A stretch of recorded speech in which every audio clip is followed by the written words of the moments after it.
Қайырлы күн достар, бүгін мен сіздерге отбасы банктегі баланы 18 жасқа толмаған балаңыздың шотын, депозит шотын ауыстыру өзіңізге немесе оны шешіп алу үшін отдел опекадан рұқсатын сұрайды. Соған қалай рұқсатты егов арқылы жібереміз, сол туралы көрсетпекшімін. 18 жасқа толмаған баланың егер толық отбасы болса, әкесінің нотариалды согласиясы керек болады. Және анасы осы егов арқылы отдел опекаға уведомление жібереді. Сол қағазды алғаннан кейін барып, отбасы банктің ақшасын оңай шешіп ала бересіздер.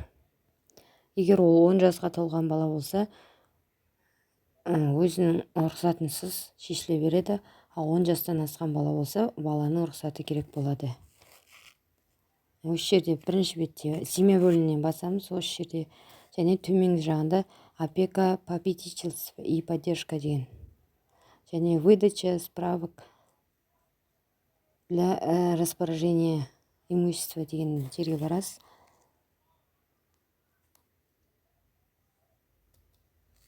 Онлайн уведомление жіберіп қоясыз.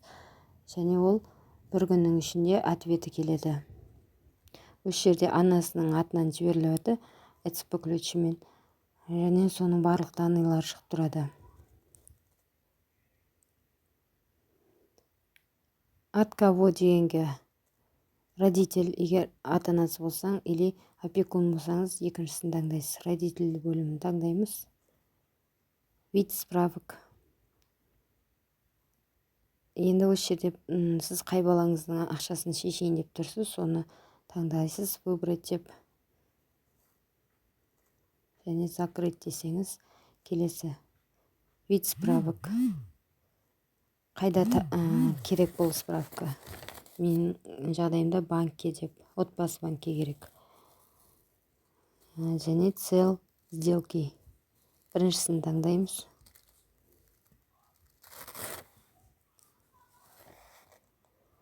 Регион. Өзіңіздің прописка бойынша регионыңызды таңдайсыз.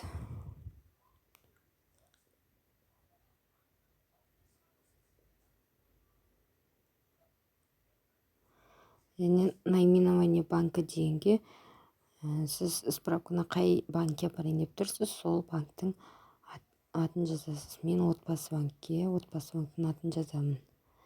Және осы жерде мына жерде барлық сұрап тұрған документтердің бәрін сұрайсыз. Бірінші копия свидетельства о праве на наследствие по закону от нотариуса деген файл жүктейсіз PDF форматта. Екінші электронная копия, нотариальное согласие супруга. Жаңа әкесінің нотариалдық согласиясын жүктейсіз. Мнение ребенка для детей, осыны жүктейсіз. Және соңғысына копия документов, подтверждающий имущество дейді. Осыған жаңа отбасы банктың сертификатын жүктейсіз. Және соңғы жағында 2 галочка қоятын жер бар. Сол жерге қойып, қол қойып, запрос жібересіз. Және бір күннің ішінде ответі келетін болады. Видеом сіздерге пайдалы болса, лайк басып, комментарий қалдырып, қолдап кетіңіздер. Рахмет.